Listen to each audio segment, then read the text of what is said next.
Assalamualaikum warahmatullahi wabarakatuh.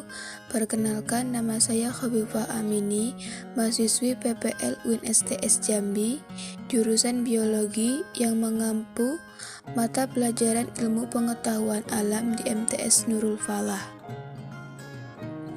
Baiklah, di sini saya akan menjelaskan materi tentang struktur dan fungsi akar, batang, daun, dan bunga, yang mana memiliki tujuan pembelajaran, mengidentifikasi dan menjelaskan mengenai struktur dan fungsi jaringan akar, batang, dan daun. Baiklah, sebagaimana kita ketahui, satu tanaman utuh tersusun dari 3 macam organ utama, yakni akar, batang, dan daun. Tumbuhan tingkat tinggi biasanya memiliki organ tambahan berupa bunga, buah, dan biji. Jaringan-jaringan yang ada pada tubuh tanaman akan saling berkumpul dan membentuk satu kesatuan yang disebut organ. Organ-organ tersebut membentuk sistem organ yang dengan fungsi yang berbeda. Organ tanaman dibedakan menjadi 2 jenis, yakni organ vegetatif dan organ generatif. Organ vegetatif adalah organ yang berfungsi untuk mendukung pertumbuhan dan perkembangan tanaman, terutama berguna untuk penyerapan, pengelolaan, pengangkutan, dan penimbunan zat-zat makanan. Organ vegetatif tumbuhan terdiri dari akar, batang, dan daun. Organ generatif merupakan organ tumbuhan yang berfungsi dalam proses perkembangbiakan secara generatif atau seksual. Selanjutnya, 1. Struktur dan fungsi akar. Struktur akar memiliki 2 macam, yakni akar tunggang dan akar serabut. Akar tunggang memiliki sistem akar yang berbentuk batang tunggal dengan percabangan yang tidak terlalu banyak.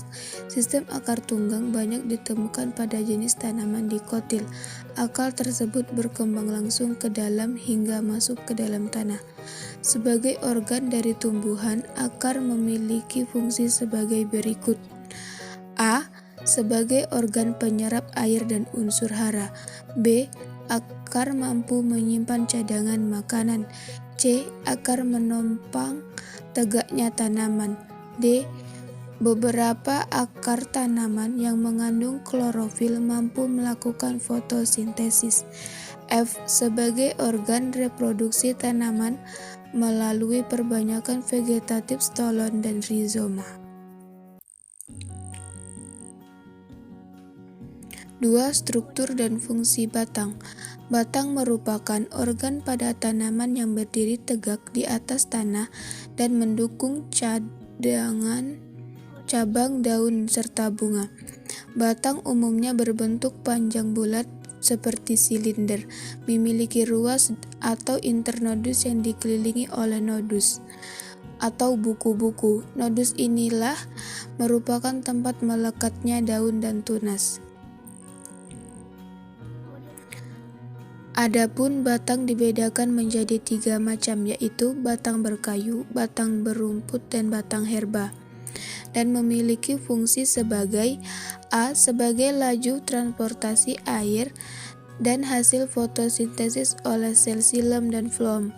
B. Membantu efisiensi penangkapan cahaya matahari. C. Sebagai tempat tumbuhnya organ-organ generatif seperti bunga, buah, dan biji. D. Membantu efisiensi penyerbukan khususnya secara enamogami. E. Membantu efisiensi pemancaran benih. F. Sebagai tempat penyimpanan cadangan makanan. G. Sebagai organ perbanyakan vegetatif. 3. Struktur dan fungsi daun. Daun merupakan organ tanaman yang menempel pada batang, berbentuk tipis lebar dan banyak mengandung zat warna hijau yang disebut klorofil. Daun sebagai organ penyusun tanaman memiliki fungsi sebagai berikut. A. Sebagai tempat terjadinya fotosintesis. B. Tempat terjadinya gutasi. C. Sebagai alat perkembangbiakan vegetatif. D. Sebagai tempat transportasi dan pertukaran gas. Secara morfologi, daun terdiri dari tangkai, pelepah, dan helai daun. Daun juga merupakan tempat terjadinya fotosintesis. Pada proses fotosintesis dibutuhkan cahaya sebagai sumber energi. Sinar matahari ditangkap oleh klorofil. Dan pada proses fotosintesis ini menghasilkan zat glukosa dan energi berupa ATP. Reaksi yang terjadi pada fotosintesis dapat dituliskan dengan persamaan sebagai berikut. Fotosintesis terjadi di dalam daun, tepatnya di dalam kloroplas daun. Kloroplas merupakan organel plastida yang mengandung klorofil dan tersusun atas bagian-bagian sebagai berikut.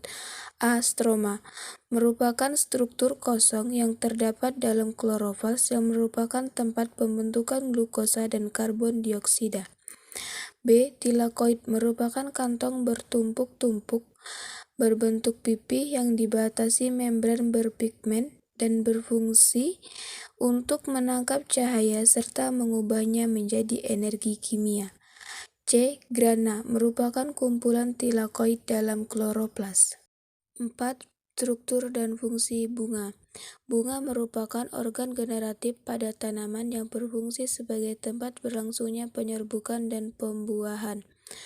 Bunga umumnya memiliki sifat seperti warna yang menarik, umumnya berbau harum, berbentuk bermacam-macam, dan mengandung nektar. A. Bagian steril merupakan bagian bunga yang berfungsi sebagai perhiasan. Bagian-bagian bunga steril yaitu tangkai bunga, ibu tangkai bunga, dasar bunga, daun tangkai, daun pelindung, daun kelopak, dan daun mahkota. B. Bagian fertil, bagian bunga yang berfungsi sebagai alat perkembangbiakan. Bagian fertil dari bunga terdiri dari benang sari sebagai alat kelamin jantan dan putik sebagai alat kelamin betina. Benang sari dan putik memiliki struktur yang sangat berbeda. Secara umum, benang sari terdiri dari tangkai sari dan kepala sari. Tangkai sari tersusun oleh jaringan dasar, yaitu sel-sel parenkimatis yang mempunyai vakuola tanpa ruang antar sel. Pada epidermis tangkai sari terdapat kutikula, trikoma, atau mungkin juga stomata. Kepala sari terdiri memiliki struktur kompleks sebagai berikut. 1. Epidermis merupakan lapisan terluar yang terdiri dari satu lapis sel. Epidermis menjadi memipi dan membentuk papila pada kepala sari yang masak dan berfungsi sebagai pelindung epidermis. 2. Endotesium merupakan lapisan yang terletak di sebelah dalam epidermis. 3. Lapisan tengah merupakan lapisan yang terletak di sebelah dalam endotesium dan terdiri dari 2-3 lapis sel atau lebih tergantung jenis tumbuhannya. 4. Tapetum merupakan dinding terdalam dari antena dan berkembang maksimum pada saat terbentuk sari tetrat. 5. Struktur dan fungsi buah dan biji. Buah berkembang dari putik yang mengandung bakal biji. Buah yang lengkap tersusun atas biji, daging buah, dan kulit buah. Buah yang telah masak, kulit buahnya dapat dibedakan menjadi 3 lapisan, yakni epikarp, mesokarp, dan endokarp. Epikarp merupakan lapisan luar yang keras dan tidak terembus air, misalnya buah kelapa. Mesokarp merupakan lapisan yang tebal dan berserabut, misalnya kelapa, mangga, pepaya, pakel, dan lain-lain. Endokarp merupakan lapisan paling dalam yang tersusun dari lapisan sel yang sangat keras dan tebal, misalnya tempurung kelapa. Selaput tipis misalnya pada rambutan. Struktur anatomi buah pada monokotil dan dikotil sama-sama tersusun dari epikarp, endokarp, dan mesokarp. Banyak buah yang berwarna menarik dan baunya harum.